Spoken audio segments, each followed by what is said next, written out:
Innal hamdalillah nasta'inuhu wa nastaghfiruh wa nu'minu bihi wa natawakkalu alayhi wa na'udzu bihi min shururi anfusina wa min sayyiati a'malina. من يهده الله فلا مضل له ومن يضلل فلا هادي له. أشهد أن لا إله إلا الله وحده لا شريك له وأشهد أن سيدنا مولانا محمدا عبده ورسوله.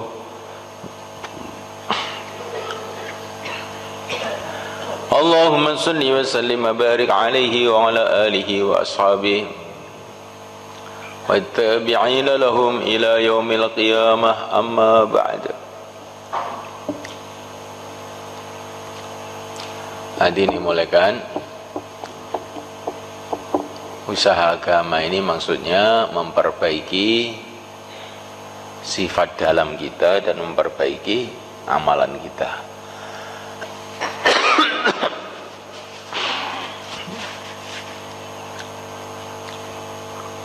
Kalau hati seseorang itu baik, amalannya baik, maka Allah akan ridho kepada dia.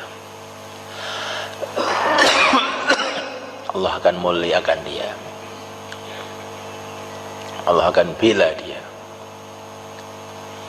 Amalan baik, tapi kalau hatinya tidak baik, maka Allah tidak suka. Ada orang sholat tetapi hatinya enggak baik, sholat dengan malas, maka Allah tidak suka dengan sholatnya. Wa idza qamu ila sholati qamu kusala, sholat dengan malas, akhirnya sholatnya tidak mendatangkan ridha Allah.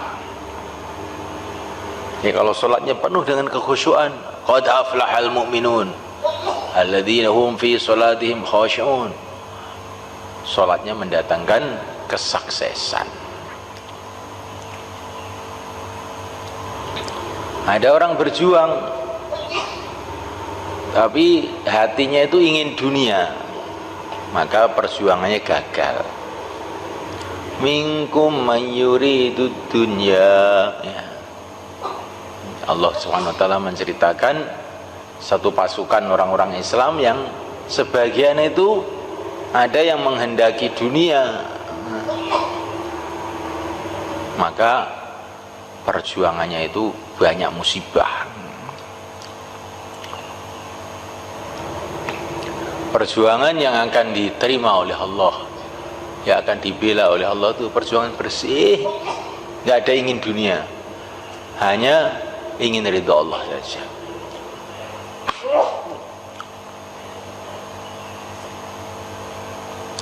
Kemuliaan Allah Ta'ala, Allah bercerita mengenai pasukannya Raja Talut. Pasukan ini mau menghadapi pasukan kafir yang besar sekali, yaitu pasukannya Raja Jalut. Raja Talut ini yang merupakan pimpinan umat Islam waktu itu mengatakan kepada pasukannya, ini nanti di depan sana akan ada sungai, kita akan menyeberang sungai. Waktu itu waktu panas, terik, haus. Siapa yang minum dari sungai ini nggak boleh ikut saya. Yang tidak minum boleh ikut. Faman lam yat'amhu fa innahu minni.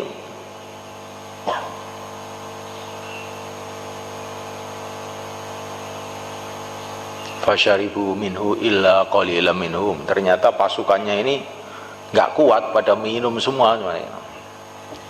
Yang tidak minum cuma 313 orang. Padahal ngadepi pasukan besar Pasukannya itu asalnya ribuan orang, tapi minum semua. Yang tidak minum cuman 313. Akhirnya Raja Talut berangkat dengan 313 orang ini, tapi menang mereka. Allah berfirman, kam min fi'atin qalilah ghalabat fi'atan katsiratan biidznillah wallahu ma'as sabirin. Karena orang 313 ini punya sifat sabar, walaupun dikit menang. Orang yang punya sifat sabar, haus terik, nggak minum, padahal airnya itu di depannya. Ini kan kalau nggak orang sabar nggak kuat tuh. Orang sabar dijamin oleh Allah akan dibantu. Innallaha ma'as sabirin.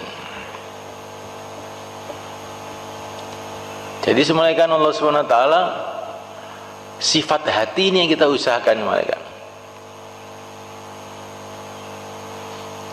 Amal jangan dengan malas.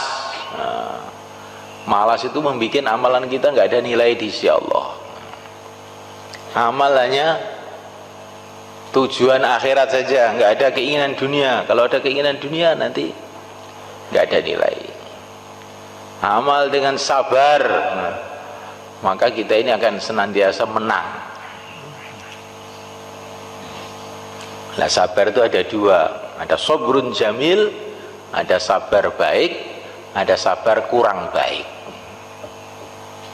Sabar baik itu bagaimana? Oh, saya ini banyak kesulitan, tapi saya sabar saja. Nah, namanya sabar tidak baik, sabar sambil ngomel. Nah, kalau sabar baik itu gimana?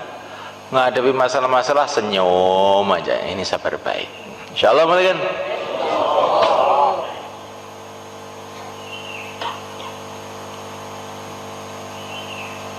Maka semulaikan Allah Ta'ala sifat-sifat dalam yang kita usahakan. Bagaimana cara mengusahakannya?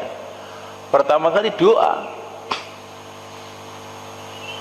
Ya Allah, berikan kepada kami sifat khusyuk di dalam sholat, berikan kepada kami sifat sabar, berikan kepada kami keinginan hanya akhirat saja, berikan kepada kami sifat-sifat yang baik. Karena yang kedua latihan. Innamas sabru bitasabbur, kata Nabi. Sabar itu datangnya dengan disabar-sabarkan.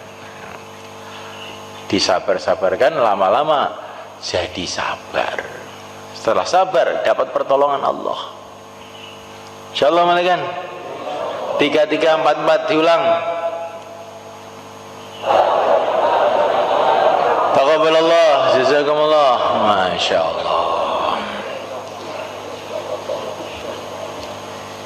Dan sumbernya semua sifat-sifat baik itu adalah sifat yakin.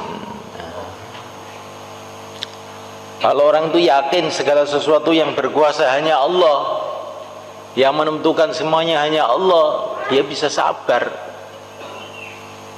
Maka Allah berfirman kepada nabinya, wasbir li hukmi rabbik fa innaka bi a'yunina. Sabarlah kamu dengan keputusan Tuhanmu. Tuhanmu itu melihat kamu. Kalau orang itu merasa bahwa kesulitan-kesulitan ini dari Allah hakikatnya untuk menguji kita, Allah melihat kita. Kamu dalam kesulitan, kamu dimusuhi orang, Allah tuh melihat kamu. Gak usah kamu resah. Kamu lapar, Allah tahu. Memang Allah datangkan itu untuk uji kamu, sabar apa enggak. Maka timbul sifat sabar. Sumbernya sabar dari yakin.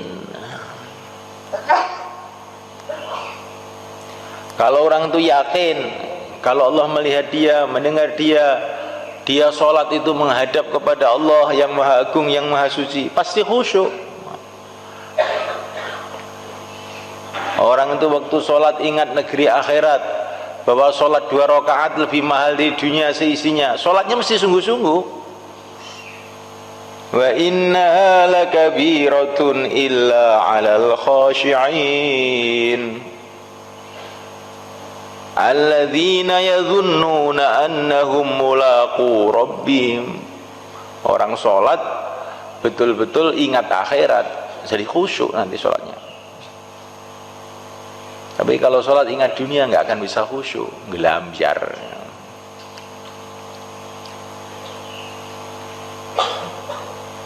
Orang kalau memandang negeri akhirat, pasti cita-citanya akhirat.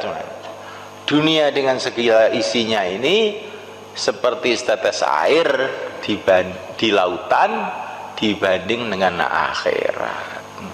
Kecil, dunia ini kecil, nggak ada apa-apanya. Makanya orang iman itu nggak mau kok. Dunia itu nggak mau, maunya akhirat karena terlalu kecil. Sudah kecil, pendek, banyak masalah. Kecil, pendek, banyak masalah.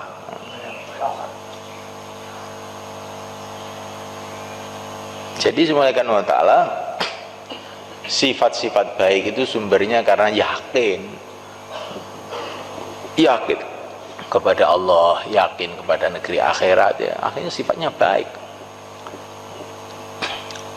Kalau orang itu yakin bahwa dia ini hanyalah hamba Allah, tinggal di bumi Allah, nggak bisa apa-apa tanpa pertolongan Allah, timbul sifat tawadhu. Nggak bisa sombong tuh nggak bisa.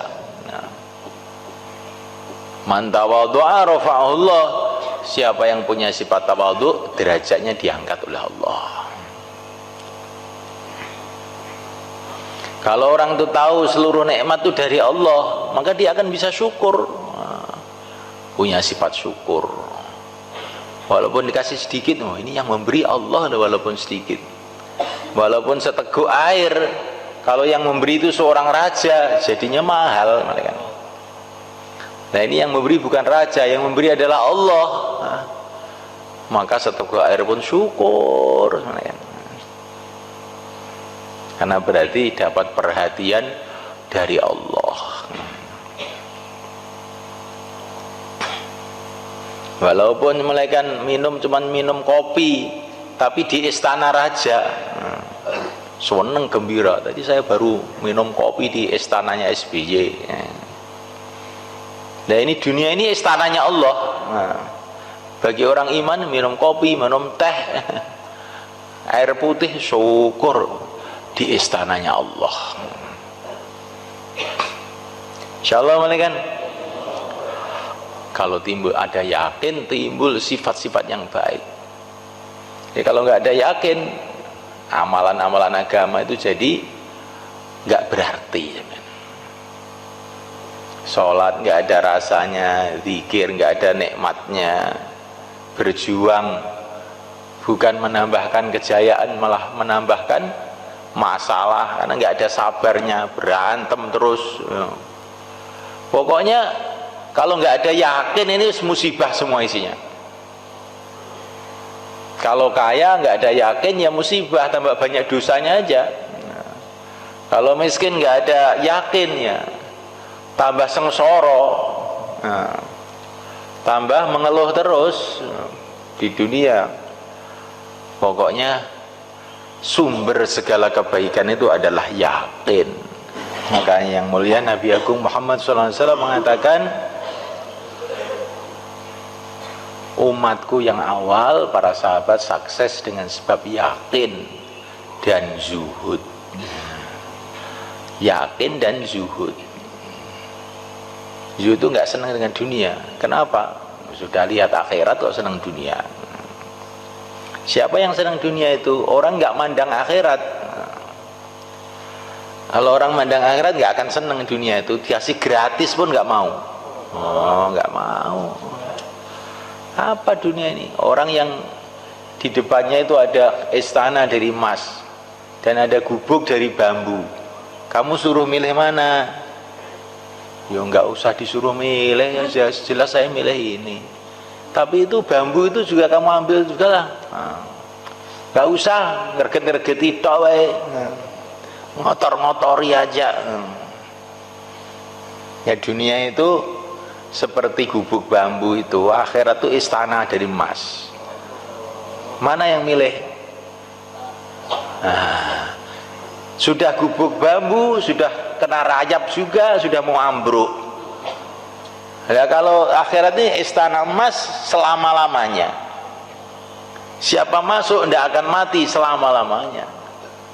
Dunia ini kalaupun kita ada rumah yang bagus, itu kita masuk, kita yang mati. Walaupun rumahnya bagus, itu nggak akan bagus. Sebentar lagi tua-tua mati. Tapi akhirat tempatnya enak, orangnya enak selama-lamanya. Umatku yang awal mereka jadi sukses sebab yakin dan zuhud. Ya sebaliknya umatku yang akhir, ini kesimpulannya, rusaknya dengan lemahnya yakin dan seneng duit. Itu jadinya itu. Malaikat Allah Ta'ala, maka kita ini belajar yakin supaya sampai timbul perubahan-perubahan sifat. Dai yang sukses itu dai yang ada yakin. Fa in tawallau faqul hasbiyallah la ilaha illahu alaihi tawakkaltu wa huwa rabbul arsyil azim. Kalau kamu menghadapi tantangan dalam dakwah, katakan hasbiyallah, cukup Allah. Kama yatawakkal 'ala Allah fa huwa hasbuh. Siapa yang tawakal kepada Allah, Allah akan cukupi. Nah, maka Nabi diperintah oleh Allah kalau menghadapi masalah, hasbi Allah, cukup Allah. Akhirnya walaupun menghadapi banyak masalah, ya beres semua. Insyaallah malaikat. Nah, untuk belajar yakin itu bagaimana? Doa terus. Kemudian malaikat Allah Ta'ala yang kedua, kita mau bersusah payah untuk agama. Yang ketiga, malaikat Ta'ala, kita amalkan sunnah-sunnah Nabi. Kemudian yang ketiga, malaikat Allah Ta'ala, latihan terus menerus. Kalau kita ini melakukan doa terus menerus, terus mau susah payah untuk agama, terus kemudian apa? Sunnah-sunnah Nabi kita kerjakan, terus latihan terus menerus, lama-lama perubahan sifat, akhirnya datang pertolongan Allah pada kita. Insyaallah malaikat.